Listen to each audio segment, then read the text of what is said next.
If you're a Python dev and you've been feeling the itch to try something different, like something that actually makes you think a bit, Elixir might just be what you're looking for. It's concurrent, it's functional, it's surprisingly fun once you wrap your head around it. Now we'll cover the basics: syntax, data types, pattern matching, recursion. Then we'll take the familiar Python patterns like loops, object-oriented code, async, and we'll rework them into clean, idiomatic Elixir. It's a shift in mindset, sure, but this is a rewarding one.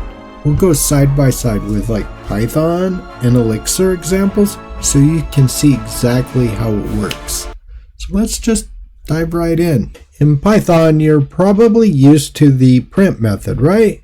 In Elixir, it's io.puts is kind of the equivalent, but notice something, the dot syntax. Elixir uses modules and functions, not objects and methods. You know how in Python variables are mutable? Well, if you take a look at these two code examples, right? They look very similar, right? But in Elixir, variables are immutable. You're not changing X, you're rebinding it. In fact, you can't assign a new value inside a conditional like you would in Python. In Elixir, square brackets are lists, just like in Python. Parentheses are tuples in Python, however, while Elixir uses curly braces. Unlike Python, Elixir lists are linked lists and not arrays. It's great for prepending, slower for indexing. That's like saying Python stores everything right next to each other in memory. However, in Elixir, lists are more like a chain. Each item points to the next. This is why it's called a linked list. So why does it matter? Well, it's super fast to add things to the front of the list, but it's slower to jump to the middle because Elixir has to walk through each item to get there. So use lists when you're working with data in order, or use tuples when you want a fixed size data that doesn't change. Both languages have the ability to unpack tuples. Elixir goes way further. You can match data in function heads, conditionals, and more. Elixir doesn't have traditional loops like in Python. It uses a higher order functions like enummap or enumeach and recursion. In Elixir, recursion is first class. You define multiple function clauses and use pattern matching. This is elegant and avoids a traditional mutable state.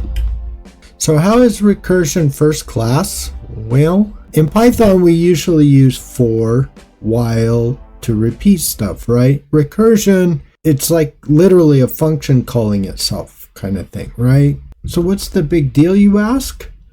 Well, Elixir lets you write cleaner code with pattern matching. Instead of a bunch of if statements, you can write different versions of the same function based on the input. It's like saying, if you give me a 0, I'll just say done, it's over, right? But if you give me any other number, I'll print it and try again. And what's really cool about this is, in Python, every time a function calls itself, it stacks up memory. Do it too many times, and Python will literally crash on you. In Elixir, the system cleans up each call before doing the next one. This is called tail call optimization, or TCO. So you can loop millions of times without running out of memory. Pretty cool, huh?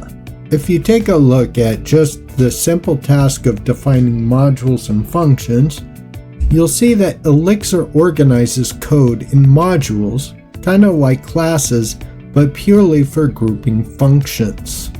Let's take a look at the pipe operator. Now we're basically just going to convert a simple string to uppercase and replace H with J. Okay, this is pretty straightforward. Elixir loves pipelines. We use the pipe symbol along with the greater than symbol, and that passes the result of one function into the next. It's clean, readable, and functional. Forget about threads. Elixir uses Erlang processes, which is isolated, lightweight, and crash resistant. And this is built for distributed systems out of the box. So I say forget threads, but what does that mean exactly? Well, these aren't like normal computer threads in that they're tiny, independent, and they don't share memory. So when crashes, it's not really a big deal. The others keep running like nothing happened. This is kind of like if you're in a rowboat with 18 other people and one person just completely collapses in the sun. Maybe he got heat stroke or something. Well, the other people are going to be able to take his place and continue on. Now, this is negating the fact that probably everybody else is going to be pretty close to heat stroke, but we're going to assume that's not the case in this particular scenario. It's kind of a lame example to illustrate what I'm talking about. Testing is built into Elixir. Just run mix test and you're off. It's fast, clean, and it encourages modular design. In Python, you use pip, venv, or something like poetry. In Elixir, everything starts with mix. Mix is literally your build tool, test runner, and dependency manager all into one. Pattern matching is first class in Elixir as well. It's not a hack. It's how you unpack, control flow, and write concise declarative logic. This is literally how the language works, and it might actually surprise you. Like, Elixir doesn't do the whole if this then that thing for everything. Instead, it's more like, if the data looks like this, I'll run that code. You're not just checking values, you're unpacking stuff right inside the function definition. It's kind of like magic, but for real. Let's talk a little bit about OOP versus modules. Okay, you know Python uses classes, right? Well, Elixir uses structs instead of those classes. They're basically just maps with a fixed shape. No inheritance, no side effects, just data and pure functions. And let's talk about async and concurrency.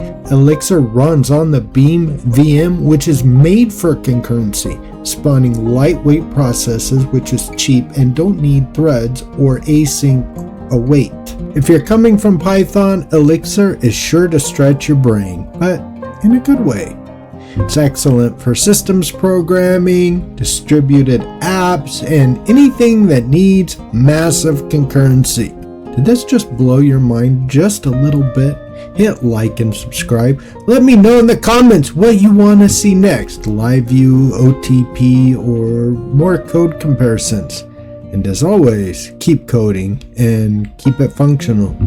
If you really like this video, you can consider donating like Russell. Russell sent me some money. Thanks, Russell. Anyway, he's my highest tier patron. So I'll see you soon. Bye, guys.